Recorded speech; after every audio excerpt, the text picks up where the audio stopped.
Hi, VencoreWeather.com meteorologist Paul Dorian here on Monday, October 24th. It is time once again for the winter outlook for the Mid-Atlantic region. Last winter was kind of unusual here in the Mid-Atlantic region in that it was warmer than normal, especially during the month of December, but it also featured a blizzard during the latter part of January. 2 feet or more of snow fell from D.C. to Philadelphia to New York City. That single storm boosted snowfall levels for the entire season to above normal levels, even though temperatures remained above normal throughout all the winter months last year. This year, quite a different story, I think, in terms of temperatures, and we'll get into that over the next several minutes. One of the most important things to look at whenever dealing with long-range weather forecasting are sea surface temperature anomalies around the world. Specifically, the Pacific Ocean is crucial, not only because it is by far the largest ocean in the world, but it happens to sit to the west of the U.S. Most weather systems around this part of the world move from west to east, so that positioning of the Pacific Ocean to the U.S. adds to its importance. We'll focus in on a couple different areas in the Pacific Ocean. The key factors this year, last year at this time, we had a strong El Nino raging in the tropical Pacific Ocean region. In fact, it turned out to be one of the strongest El Ninos in the last 50 years or so, rivaling in strength the El Ninos of 1997, 98, 82, 83. That has disappeared. Weak La Nina conditions have taken over, colder than normal waters in the equatorial part of the Pacific Ocean. That is a major factor for the upcoming winter outlook for the Mid-Atlantic region. In addition, the last couple of winters have seen a large area of warmer than normal water in the northeastern Pacific Ocean just to the south of Alaska. That played a role in the colder winters a couple of years ago, but it was pretty much negated last winter by the strong El Nino in the tropical Pacific Ocean. With that strong El Nino now gone, this factor number 2 here, that large area of warmer than normal water in the northeastern Pacific, will very likely play a larger role than it did last year. In addition to looking at sea surface temperature anomalies, as listed here in factors 1 and 2, it's important to take a look at the possibilities or the prospects for high latitude atmospheric blocking. Specifically, we're talking about high pressure systems that can set up and stubbornly last for several days at a time over places like Greenland, northern Canada, Iceland. That in turn tends to lead to outbreaks of cold air into the eastern U.S. And if indeed you have atmospheric blocking setting up in the high latitudes, you can have sustained cold air mass outbreaks into the eastern U.S. And the sustainability of cold air masses is quite important here in the Mid-Atlantic region. Without high latitude blocking, you may get cold air outbreaks, but they may only last a day or two. You may get a storm that comes along, begins as snow but changes to rain. But if you have high latitude blocking, you can have a snowstorm, you can have cold air that is sustained for several days at a time. So in addition to sea surface temperature anomalies, we want to focus in on the prospects for high latitude blocking for the upcoming winter months. And there are 3 different signals right here that we will talk about: the Arctic Oscillation Index, the snowpack around the world, and the solar activity, that all have some correlation to the prospects for high latitude blocking. And all 3 right now support the idea that high latitude atmospheric blocking will indeed be prevalent this winter, and that is a bullish sign for colder than normal weather here in the Mid-Atlantic region. Finally, another useful tool, in addition to sea surface temperatures and the possibilities of high latitude blocking, analog forecasting is quite a useful tool for longer range weather forecasting. I went back and looked at the last 50 or 60 years or so to see if there are any kind of winters that feature the same kind of oceanic and solar cycles that we currently experience. And by looking at those kind of seasons, it gives you an idea as to what could be expected this upcoming winter season here in the Mid-Atlantic region. Well, speaking of sea surface temperatures, this is the pattern a year ago across the globe, and one area jumps out right away, and that is all these oranges and reds here in the equatorial part of the Pacific Ocean. This is the west coast of South America right here. This line cutting across in this direction is the latitude 0 degrees, the equator right here. A very strong El Nino this time a year ago, and again that played a crucial role in producing warmer than normal conditions here in the Mid-Atlantic region. It also contributed to some coastal storm activity, including the big blizzard of the latter part of January. With a strong El Nino, you tend to have an activated southern part of the jet stream, and that in turn helps to form some coastal storms. This has completely changed. We'll take a look in a moment at current sea surface temperatures. Another pattern here I want you to focus in on is across the northeastern Pacific Ocean. All these oranges and yellows just to the south of Alaska, warmer than normal a year ago. That continues, whereas El Nino has gone away. The warmer than normal conditions here in the northeastern Pacific Ocean have continued. In fact, let's take a look at the current sea surface temperature anomaly pattern.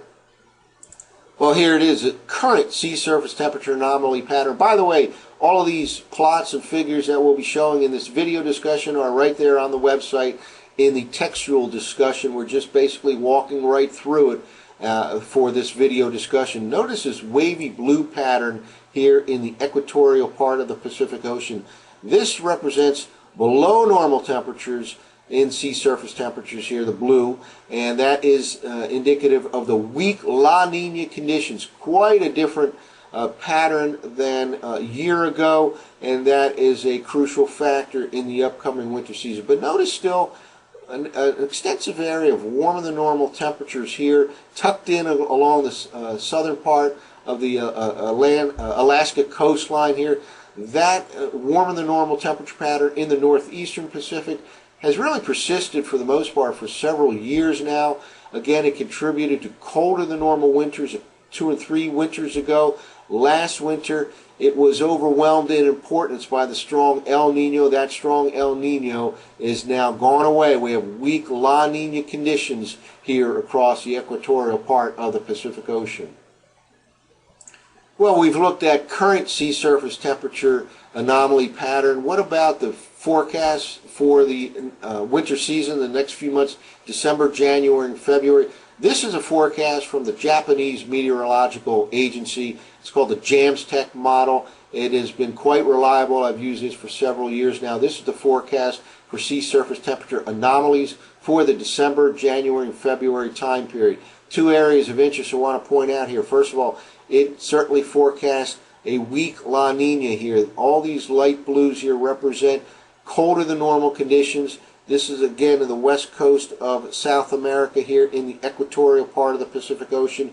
This particular model and other models agree with this idea of a weak La Nina continuing for the next several months here in the winter season here in the equatorial part of the Pacific Ocean. Again, vastly different from a year ago when there was a strong El Nino. Meanwhile, take a look here in the northeastern Pacific Ocean. Warmer than normal conditions here predicted by this particular model, shown in red. Again, this has persisted.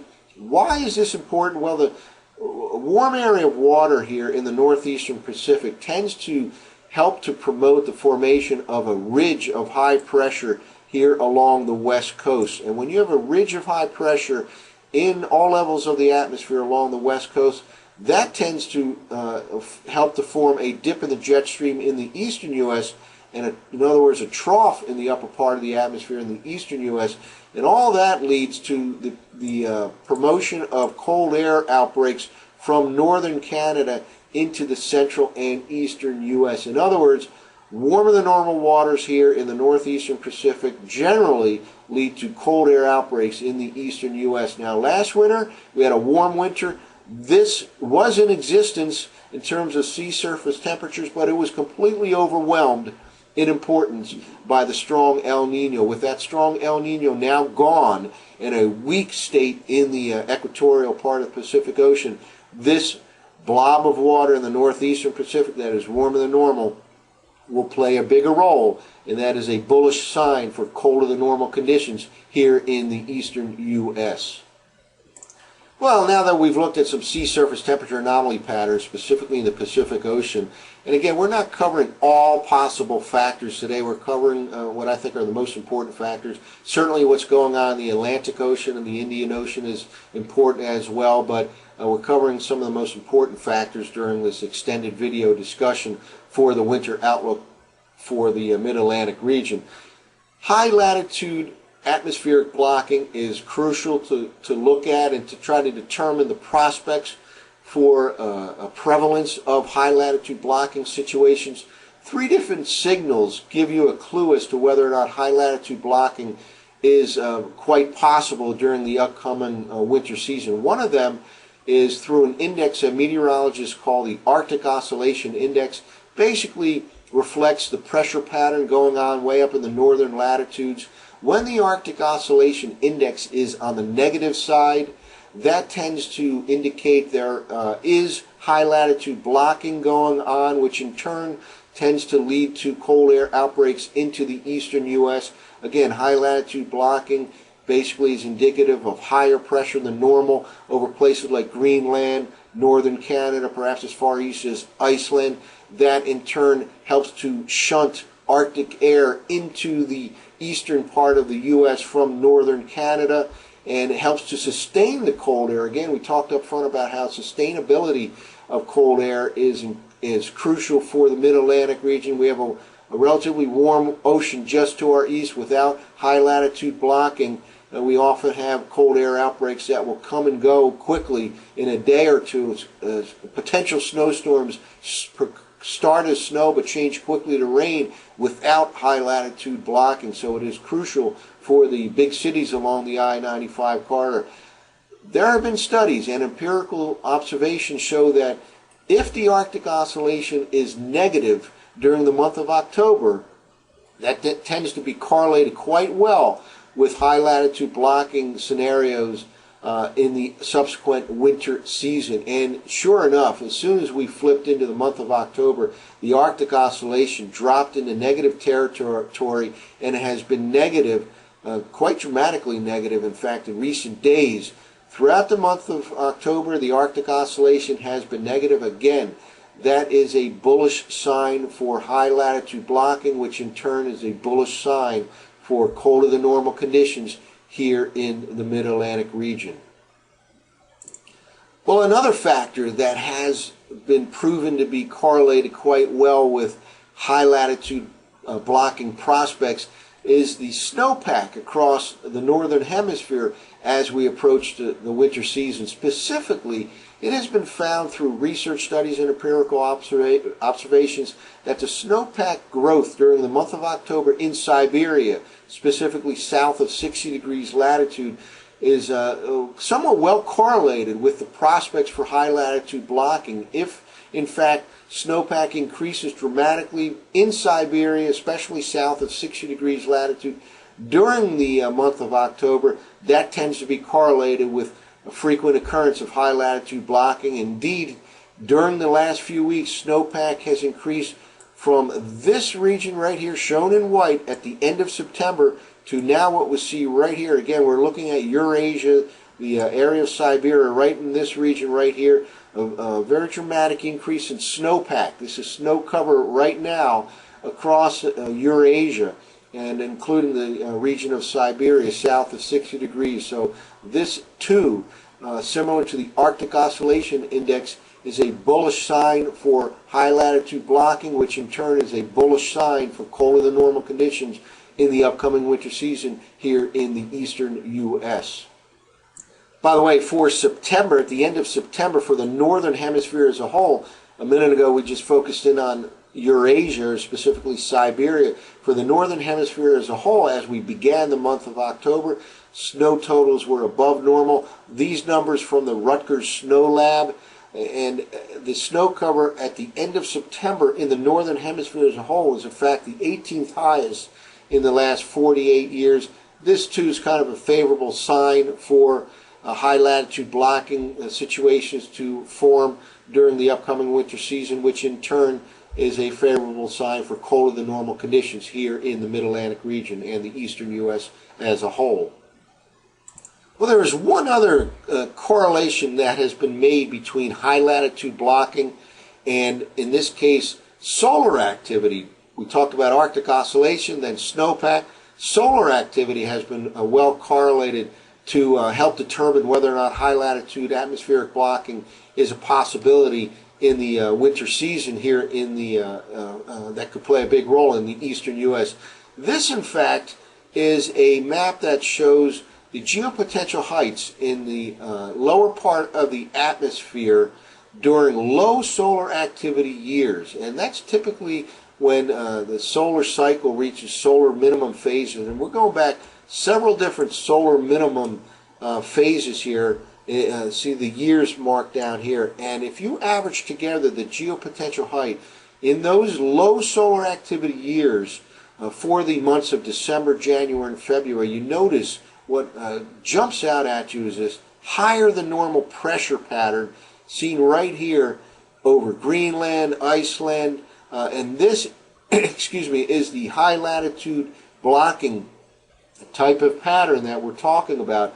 In other words, there's a strong correlation between low solar activity and the frequency of high latitude blocking in the winter season that, again, can play an important role in promoting cold air outbreaks from northern Canada into the central and eastern U.S. There's little doubt that during the upcoming winter season we will have low solar activity. In fact, let's take a look at the current solar cycle number 24.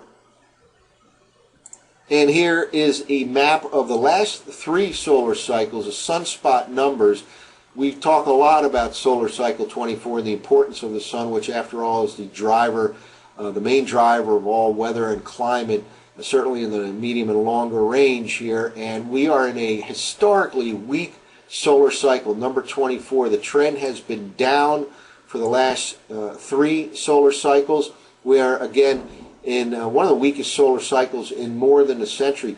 Not only is it a weak solar cycle, but it is rapidly headed right towards the next solar minimum. We are right in this region, right here.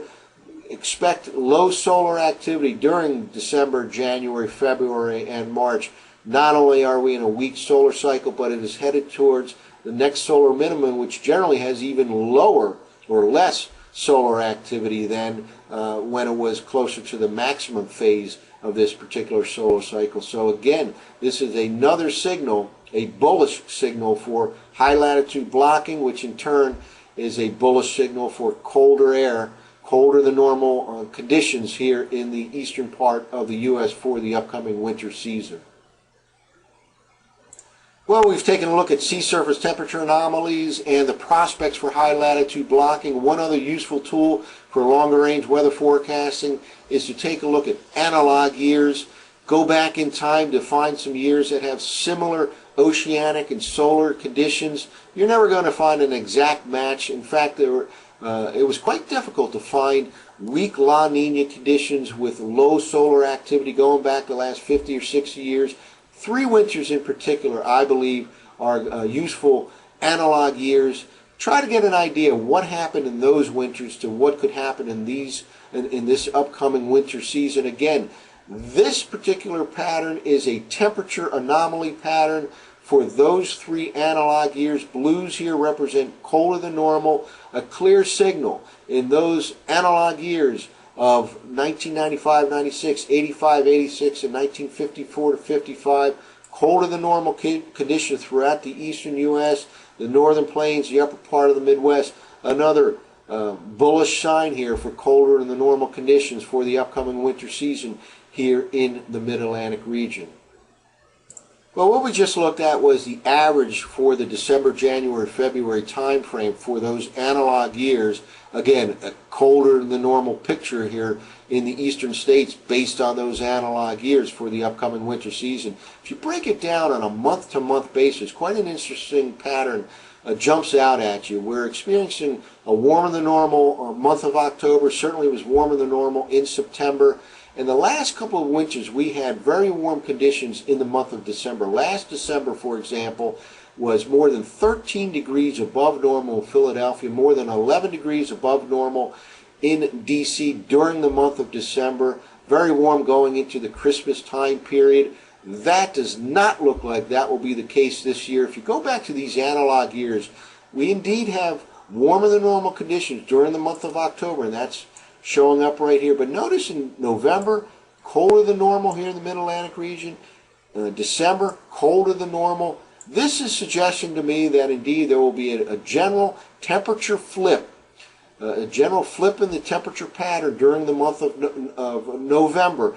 Probably the middle or latter part of November, we'll see that flip in the pattern. And once it flips from warm to cold, looks like it'll stay cold throughout, and not only December, but we'll see in a moment, January, February, March are colder than normal for these analog years. So this is an important difference to note here from last winter and even the prior winter, in that it looks like we'll have a quick start to winter. The period between Thanksgiving and Christmas could be quite interesting with some cold air outbreaks, perhaps even some accumulating snow. A far cry this December from last December. Looks like a quick start to the winter season in the upcoming season here, based on analog forecasting from these particular 3 years.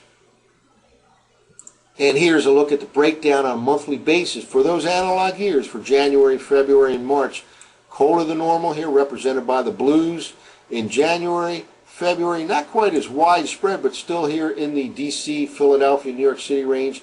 And then finally kind of starts to dissipate here, but for the most part, this is suggesting once the cold air pattern sets in during the month of November, it looks like it'll stick around. This, of course, does not mean that every day will be below normal, but on average, on a month-to-month basis, the colder than normal weather conditions looks like it may stick around fairly consistently from December through February and even into March. Now, how about precipitation anomalies for these analog years? We looked at temperatures clearly below normal. Precipitation ends up here basically near normal in the I-95 corridor and to the points north and west, slightly below normal here along the coastal region from southern New Jersey all the way down the southeast coastline.